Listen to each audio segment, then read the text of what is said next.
Qandli diabet kasalini oldini olish mumkinmi? Aslida har bir kasallikni oldini olish mumkin.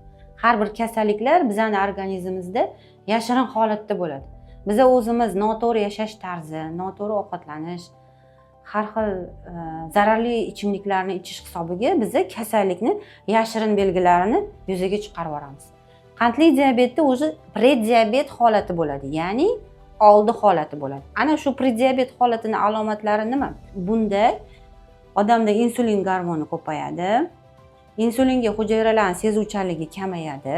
Nima sababdan? Odam ko'p shakar mahsulotlarini, uglevodlarni, gazli ichimliklarni ichganda ko'tariladi. Murakkab uglevodlar, masalan, kartoshka mahsulotlari, un mahsulotlari, guruch mahsulotlarini ko'p iste'mol qilsa, fast foodlar, tez tayyor bo'ladigan ovqatlarni iste'mol qilsa yoki qorindan semirishga olib keladigan holatlar kuzatiladi.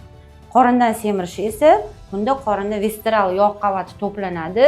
Visceral yog' qavati giperinsulinemiya holatiga olib keladi. Agar siz yillar davomida shu holatda yursangiz, prediabet holati qandli diabet kasalligiga o'tib ketishi mumkin. Siz hushyor bo'lishingiz kerak. Agar sizda shunaqa muammolar, shunday kamchiliklar bo'lsa tanangizda, uni bartaraf qilishga harakat qilish kerak. Chunki har birimizning sog'lig'imiz o'zimizning qo'limizda. Agar sizda prediabet holati belgilari, alomatlari bo'lsa, marhamat, bizga konsultatsiyaga Pioneers klinikasiga kelishingiz mumkin va men sifatli dorilarni Ekofarmaga ishonaman.